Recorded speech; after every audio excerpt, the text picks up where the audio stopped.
Alright, welcome to another video. 2 weeks now of like 30-degree temperatures have really taken the toll on this lawn. So it's time today to do a hungry lawn fix. So just have a quick walk over as always. See that it's quite yellow in places, bit of stress damage over that manhole cover there. And up here, it's got a bit of like singed tips. And we've been watering it, but these grasses are cool season grasses. They're not designed to tolerate 30-degree plus temperatures for a very long time, so it's gone a little bit yellow because it's just been using all the feed to try and stay alive that it's got. So it's time to put some new stuff back in. Got a little bit of disease about, so we can nip that in the bud with what we're going to do today. Now the good thing about a job like this is when it goes yellow is that it stresses it out. You also get to see the lawn in another light in terms of what annual meadowgrass is knocking about. Because that's not been fed, that then puts seed heads on. And I've just noticed we've got a little patch over here. So first job before I start scarifying and spreading these seeds is we're going to have a little walk over, get our fork out and then treat that. We'll just by digging it out. Patch there, a little patch there near the edge, so we can get those sorted today. So let's do that first. Alright, so we've got our kitchen fork. I've got a nice shiny one today. I don't know what I do with my old one. So we're just going to put our fork in and prise it out. It's a little bit more than I thought. There's 2 plants, so we're just going to very gently tease that out.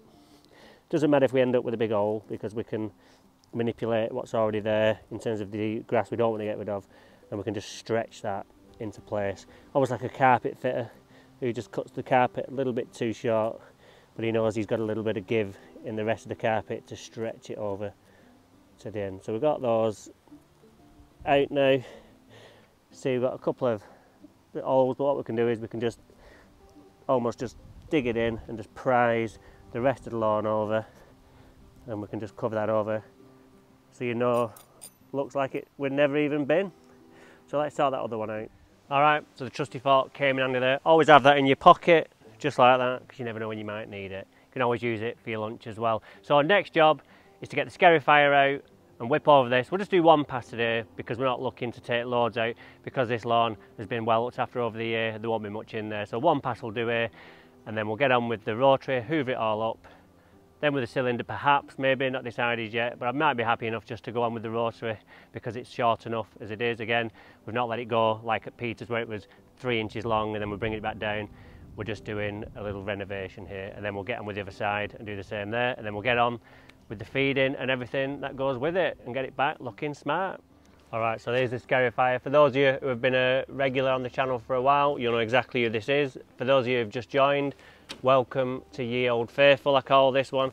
I've had this since 2007, still going strong despite a few hiccups throughout the year. Got the spare parts in stock if I need. All that we need to do really is change the blades on this. I will get around to it soon, I promise, but today is fine for what we need to do. So let's crack on. So just a quick look underneath for the new viewers. This is a bladed scarifier, different than a pronged one like you get with the outlet cartridges, but today we're going to do this just because we want to get into a little bit into that soil, just create a bit of airflow through to get rid of that disease. So let's crack on.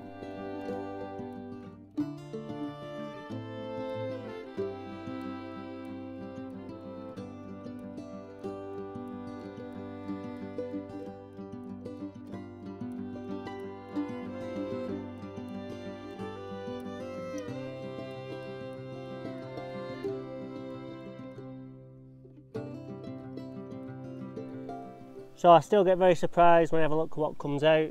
You see that's quite a lot, especially on this left side. But I think that was because where the wheel was on the little pavement there, it just went deeper on the left side, so it just threw up a lot more stuff. But you see we've got some nice grooves in there now, so some airflow can go through, my form of aeration. So what we'll do now is we'll get the rotary out, and this will hoover up the detritus that we brought up and the leaves that were already on the lawn. Because I did think about mowing it first, and then I thought, well, that'd just be a waste of time because we can just do it all in one go once the scarifying's done. Over here, I think we'll do the same. We've got the leaves coming off the willow now. Problem September, as that comes, these start falling heavily. I mean, we've got that one over there as well.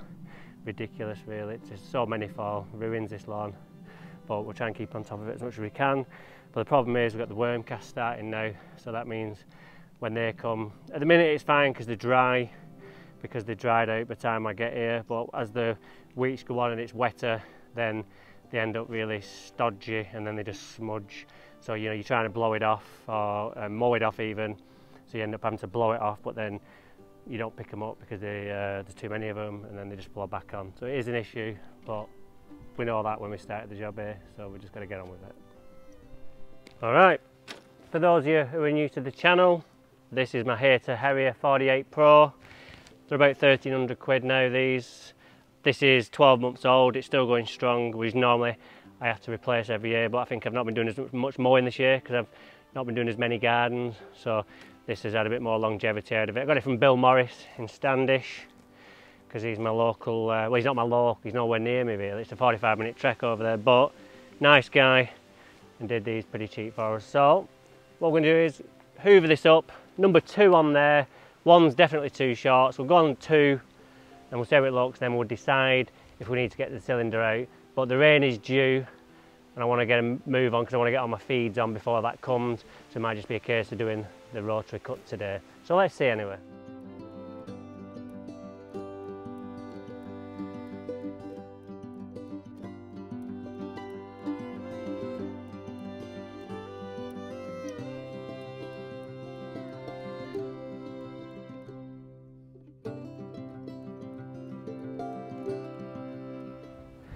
Right, just done that on number 2 on the hair. Looks pretty good.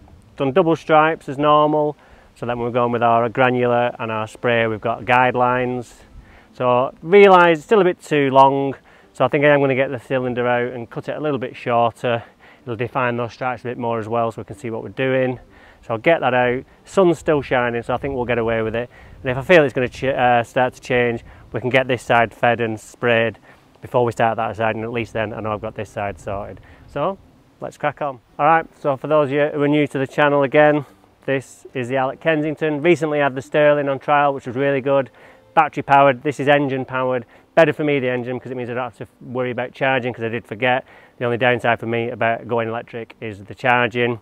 So other thing as well, the cartridges aren't as easily changed over, so I'll have to get back in the habit of doing that.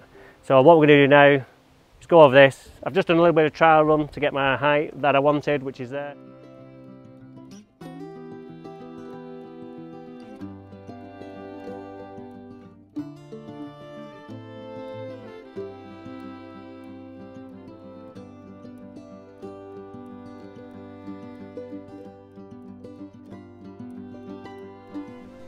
Alright, that looks a lot better. Let me show you what I've took off. So you can see I took off like half a box full there, so glad we've got that off, because that is going to help the feed even more, because we're not wasting it, because what's left is going to take the feed up rather than it going into that old grass there. So time now to get on with the granular feed. Right, so we're just ready to go on with our Equinox HD. Now what we don't want to do at this time of year is go on with loads of nitrogen in the ammonium nitrate form. We get loads of green lush grass, grow it to like 6 inches and cut it down to 3 inches, then say the stripes are beautiful, because it's cheating and you're only going to become a cropper later on in the year. We're going to do things to sustain at this time of year, because if we do lush and really green, what we're going to do is we're going to set ourselves up for disease, because we're going to get loads of unhealthy growth. And as we move into September, the grass gets lush anyway because there's a lot of water around, so you'll notice in September onwards you start seeing your footprints being left behind because the grass is very lush.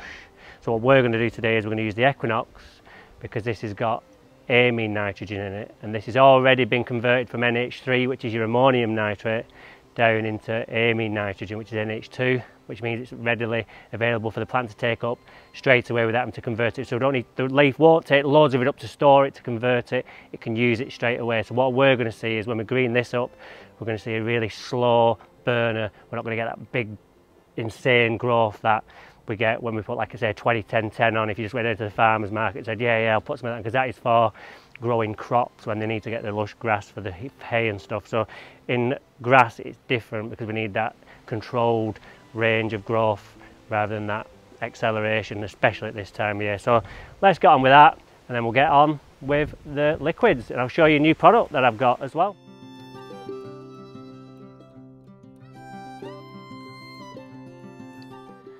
Right, so the weather's holding, so I'm just going to crack on with this side and then we'll spray the other side. So let's get the scarifier and do exactly the same on this side, but we've just done on the other.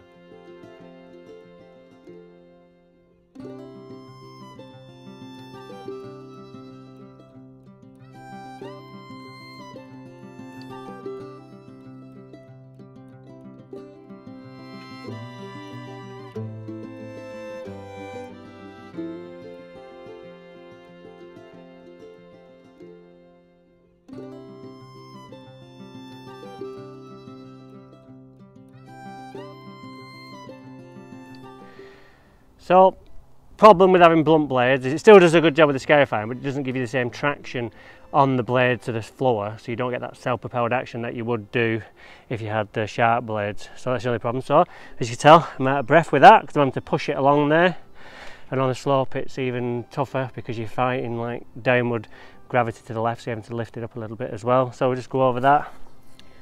Have a look, nice breeze, got quite a lot of stuff out, mixed in all those leaves. So what we'll do is now same. Get the mower out, hater, hoover it up, and then we'll make a decision on whether we're going with a cylinder as well. Probably will, just because we've done it on the other side. And what we want to start getting here is a bit more consistency, so they always look the same. Because this year there's been a bit of disparity every week between the two lawns. The left side never looked as good as the right one because it's always a bit behind because we do things later. So time to start getting it looking the same, more consistent.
Right, okay, so I've just mixed up my tank. What have I got in there? I've got Sopro in there, I've got Grace in there, I've got Steller in there, I've got H2Go in there, and I've got my new product, Equip, in there. What is the Sopro going to do? That's going to slow down metabolism so we can get some really concentration on some healthy growth rather than, because it's under stress, it's producing loads of growth trying to overcompensate. So it's kind of like in the human body, say you have a chest infection, the doctor gives you steroids to slow down your immune system. Very similar thing in the grass. We've got the ACE in there just to get rid of any free radicals that are knocking about, which are oxidized cells, which cause damage, so they're going to get drawn out. Got the Steller in there as a biostimulant, which is going to get our roots going right, so then whatever else we put on is taken up and we get the most out of it. We've got the H2Go in there, which is the wetting agent, rain, perfect timing, which will get washed in and allow all that nutrition we're putting on to get down further so the roots can take it up. And then we've got Equip in, which is a nitrogen and calcium product with a bit of magnesium in, and this is going to help us build some really, really strong cell walls and some roots in turn. So that will be available very soon in the next 7 days, I hope. It's a 9% nitrogen, which is in the amine form again, so we're not going to get that blast of growth, and the calcium is bonded to it, so that's going to give us that cell wall strength. So let's get it on, and then in a few weeks when we see the results, you know exactly what I mean when I say about all the sustained growth. So let's get it on as it's starting to rain.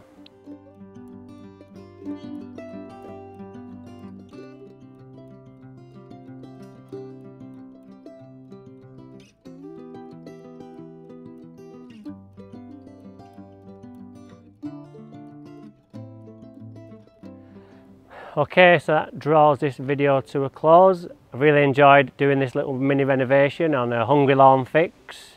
So what I'm going to do now is let the British weather come to my rescue. It normally lets me down, but today it's just come at the right time, so I don't need to water this in with a hose pipe. I know hose pipes are a touchy subject at the moment, so I'm going to let the British weather do its thing and water this in for me. If it doesn't rain like forecast, I'll have to come back later and water it in. So I'm looking forward to seeing this fix in 2 weeks' time, when I think it'll be looking spot on and we'll really see the difference, because it really did take a battering during the heat wave and it went a little bit yellower than I'd like, to be honest, but I think we can turn it around with the products that we've put on. So until we meet again, take care and we'll see you soon.